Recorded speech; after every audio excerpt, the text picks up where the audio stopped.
Buenos días, primero de eso. eh, Como veis, es el primer vídeo que vamos a hacer este curso, el primer vídeo online acerca de las tareas, debido a la situación tan extraordinaria que se ha dado. Pero bueno, no hay problema, sé que podremos seguir las clases con normalidad y si este vídeo sale bien y os convence, pues por supuesto podremos seguir haciendo. Así que bueno, a partir de hoy empezaré a subir algunos vídeos y actividades para que hagáis, ¿de acuerdo? Y nada, espero que estéis atentos a las últimas actualizaciones y que todos podamos seguir aprendiendo a pesar de esta cuarentena. Así que buenos días, mis cursos de primero de eso. Hoy vamos a hablar acerca de la última parte que nos quedaba ya del tema de las plantas y tema 8, y es acerca de las plantas sin semillas y las plantas con semillas, una de las principales clasificaciones que se hace para distinguir o para clasificar los integrantes de este reino tan fantástico que es el reino de las plantas. Pues bien, como habréis visto o habrá llamado la atención algunas de las imágenes que habéis observado aquí, como por ejemplo la de la casa de El Señor de los Anillos, la casa de Frodo, si no me equivoco, ¿no?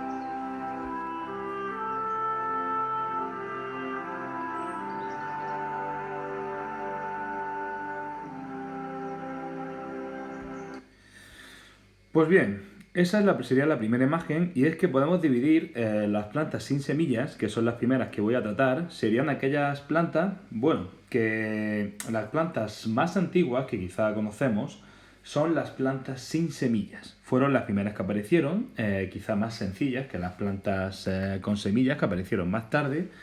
Y es que la otra imagen que os presento precisamente refleja la antigüedad de estas plantas. Por cierto, las plantas sin semillas podríamos diferenciarlas entre los musgos, que se llaman también las briófitas, ¿de acuerdo? Que son los que hemos puesto ahora mismo del Señor de los Anillos, las briófitas y los helechos o las pteridófitas. Esto es un poquito más difícil de escribir. Disculpad que se escriba tan raro, pero estoy aprendiendo a usar todavía el bolígrafo de la tablet. ¿De acuerdo? Las briófitas, que son los musgos, o las pteridófitas, que son los helechos. Estas plantas fueron bastante antiguas, ya que se empezaron a presentar hace más de 400 millones de años. Es decir, muchísimo antes de que existiéramos nosotros, estas plantas ya estaban presentes en nuestro ecosistema. Y la curiosidad que tienen las mismas es que eran plantas que necesitaban una gran cantidad de humedad, tanto los musgos como los helechos. Es decir, ya vimos que las plantas, las que conocemos actualmente y las que hemos hecho experimentos con ellas, tienen unos vasos conductores, ¿verdad? Normalmente un xilema y un floema que permitían este transporte de sustancias y de agua. Pues bien, estas plantas no tienen esos vasos conductores. Es decir, bueno, o los tienen muy poco desarrollados, como es el tema de los pteridófitos, de los helechos, ¿vale? Al no tener esos vasos conductores, ¿qué ocurría? Pues estas plantas dependían de humedad, es decir, necesitaban agua constantemente. De esta manera podían empaparse de esta agua por difusión simple, es decir, ese agua las empapaba y las transportaba, no tenían unas raíces superiores como las plantas que hemos visto normalmente y por lo tanto necesitaban estar en lugares realmente húmedos. Esto les permitió extenderse en su momento en la época Triásica, Jurásica, en la cual, por supuesto, existían estos dinosaurios tan característicos y que tanto gustan, ¿no? Y gracias a eso se pudieron encontrar en su momento. No obstante, después terminaron avanzando y evolucionando hacia las plantas con semillas. Y aquí, hablando de todo ese tiempo que han estado presentes estas plantas, os presento la siguiente imagen. ¿Veis aquí? ¿Os recordáis esto de aquí? Es, sí, el famoso Tyrannosaurus. el cual se encontraba en esta época, como ya vimos anteriormente, y convivió con los helechos y con gran parte de los musgos, por así decirlo, prehistóricos que se encontraron en esa época, ¿no? Pues bien, aquí os dejo además este famoso tema que os sonará para que empecéis a interesaros por los helechos y estas plantas tan antiguas.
Bien, creo que es suficiente. Pues lo dicho, simplemente de estas plantas tampoco quería insistir demasiado ya que voy a centrarme en las plantas con semillas. Decir simplemente que las plantas sin semillas se dividen en las briófitas, que son los musgos, como ya he comentado, y los helechos, que son las pteridófitas. Estas plantas, sus mayores características era que no poseían vasos conductores verdaderos y por lo tanto todas las necesitaban estar en lugares con una gran cantidad de agua. Dependían de lugares húmedos y sombríos, más o menos. ¿De acuerdo? Aunque también necesitaban, por supuesto, la luz del sol. Seguían haciendo la fotosíntesis. Y al no tener estos vasos conductores, no tener unos vasos conductores desarrollados, por lo tanto, no podían alcanzar estructuras de gran altura como los árboles que conocemos ahora mismo.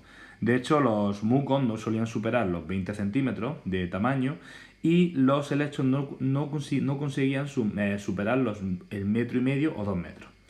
Ya sabemos que después las plantas superiores desarrollaron ese sistema vascular, desarrollaron esas tuberías que permitían transportar el agua y por lo tanto pudieron adaptarse a diferentes medios. Y bueno, aquí veis a Frodo, por ejemplo, el cual está muy interesado, con esa cara que tiene ahí, muy interesado de que empecemos a dar los siguientes tipos de plantas. Las plantas con semillas. Era una cuenta atrás.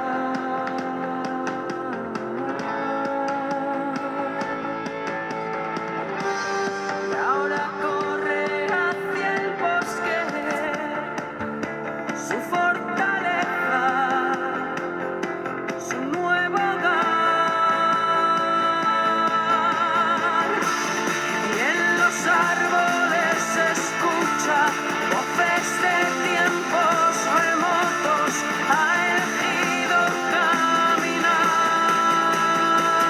hacia lo salvaje. No sé si conoceréis esta canción de Amaral, Hacia lo salvaje, en la cual habla de que en los árboles escuchamos voces de tiempos remotos. Y es que si nosotros vemos, escuchamos y sobre todo si vemos a los árboles, podemos observar esa gran evolución que han tenido a lo largo de la historia, ¿no? Ya os comenté que cuando hemos empezado viendo las plantas sin semilla, como los helechos y los mucos, fueron desarrollándose y dando lugar a esas plantas con semilla, en las cuales tenemos dos grupos principales, las gimnospermas, que es la que os muestro aquí, las gimnospermas y las angiospermas. Empezaremos hablando, por supuesto, de las gimnospermas, las cuales son plantas con semilla, ¿vale? Pero son plantas vasculares, en este caso con flores, pero su semilla, ojo, su semilla no se encuentra rodeada por un fruto. Su semilla está desnuda o libre. ¿De acuerdo? Por lo tanto, digamos que simplemente la semilla en este caso no está rodeada por un ovario que da lugar a un fruto. Por lo tanto, si hablamos de gimnospermas, olvidaros de todas aquellas plantas con flores llamativas o con frutos. ¿De acuerdo? Las flores son poco llamativas normalmente las flores son poco llamativas y ahora os diré qué son exactamente y cómo se llaman, porque son unas flores un poco particulares y su semilla está desnuda, no tienen fruto. ¿De acuerdo? De hecho, un buen ejemplo de estas semillas serían las semillas del propio arce.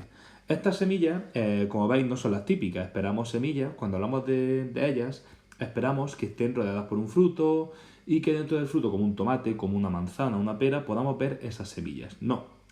En la gimnosperma, la semilla, como he dicho, está desnuda.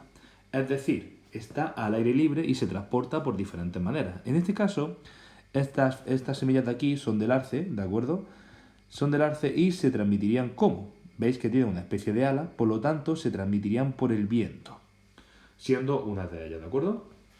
Pues bien, las gimnospermas, en este caso, la mayor parte de ellas son árboles y, como he dicho, no tienen flores llamativas y además sus semillas son desnudas. Esto es fundamental. Normalmente, la polinización, como hemos visto en el arce, la polinización suele ser por el viento. ¿De acuerdo? Al no tener esas flores llamativas, que normalmente las angiospermas tienen flores y frutos llamativos, por lo tanto, se polinizan por animales, bien por insectos que cogen ese polen o néctar y se acercan a las flores, a sus estambres. Esto aquí no lo encontramos en la gimnosperma. Y también, por ejemplo, por la alimentación de animales de los frutos. En este caso, la polinización de gimnospermas será normalmente por el viento, al no tener esas flores llamativas y a tener semillas desnudas, que quizá es más sencillo que se transmitan de esta manera. ¿De acuerdo? Pues bien, ¿qué otras características tienen estas plantas gimnospermas? Pues entre ellas, digamos que son flores unisexuales cuyas flores se agrupan en pequeñas inflorescencias. Recordad que las angiospermas podían ser hermafroditas y tenían flores características, podían estar los dos tipos de órganos reproductivos dentro de la misma flor. Pero en este caso, las flores son unisexuales, siempre. ¿De acuerdo? Flores son unisexuales. Y además, esas flores se agrupan en inflorescencias que se conocen como conos o piñas. Esto de aquí es un cono. ¿De acuerdo? Por lo tanto, si yo os pregunto cuáles son las flores típicas de las flores, que son más bien inflorescencias típicas de las gimnospermas, tendríais que decirme que los conos o piñas, ¿de acuerdo? Conos o piñas es como se llaman las flores de las gimnospermas. Básicamente eso. Por lo tanto, recapitulemos. Hemos dicho que tenemos dos tipos de plantas, según su clasificación, según tengan semilla o no tengan semilla. Aquellas que no tienen semilla son los briófitos, que son los musgos, y los pteridófitos, que son los helechos. Y por otra parte, si tenemos las plantas con semillas, tenemos las gimnospermas y las angiospermas. Hablando de las gimnospermas, que es el tema que nos importa ahora, tenemos las que encontramos a continuación y las características que he dicho. Las gimnospermas serían aquellas plantas con semilla, pero que su semilla está desnuda.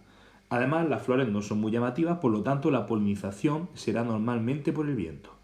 Y las flores pueden ser unisexuales, es decir, o bien hay flores masculinas o bien hay flores femeninas. Flores, recordad, entre comillas. Porque las flores, esas flores o inflorescencias de las gimnospermas no son las flores que conocemos llamativas, sino que se agrupan en esto que vemos aquí, un cono. Esos conos, cuando puedan fecundarse por el viento normalmente, van a dar lugar a no un fruto, porque las gimnospermas, recordad, no tienen fruto, sino que esos conos se transformarán, además la forma es similar, en las piñas. Esas piñas, ¿de acuerdo? Esas piñas serán como ese órgano ya reproductivo, el cual liberará de nuevo las semillas, que volverán a formar otros conos y empezará de nuevo el ciclo. Por supuesto, como soy tan friki de Pokémon, he puesto aquí un ejemplo de Pokémon piña, que este Pokémon sería gimnosperma, ya que Pineco, es el nombre que tiene, es un Pokémon gimnosperma, ya que no tiene fruto. Y Pineco liberaría sus semillas, que reciben el nombre de piñones, por el viento, normalmente, ya que no tendría flores. ¿De acuerdo? Eso es más o menos lo que yo quería comentaros hoy acerca de las gimnospermas. Por cierto, la mayoría de los gimnospermas, lo que me ha faltado por comentar, la mayoría de los gimnospermas son árboles y se conocen como coníferas. ¿Por qué se llama coníferas? Pues muy bien, pues muy sencillo, porque la mayoría de estos árboles tienen forma de cono. ¿Veis la estructura aquí del pino? Tiene forma de cono. Y encima, para más INRI, sus flores también se llaman conos porque tienen forma de cono, al igual que las piñas. ¿De acuerdo? Por lo tanto, si yo hablo de coníferas, son plantas gimnospermas, árboles gimnospermas. Entre estas coníferas podemos conocer pinos, abetos, que son los más típicos que existen, ¿de acuerdo? Arces, pinos, abetos. Y bueno, pronto subiré las actividades que tenéis que hacer acerca de este vídeo. Y apoyándoos en otros vídeos que os mandaré y las propias páginas del libro. Espero que os haya servido. Enseguida subiré otro, bueno, muy pronto esta semana, subiré otro vídeo acerca de las angiospermas. Hasta luego.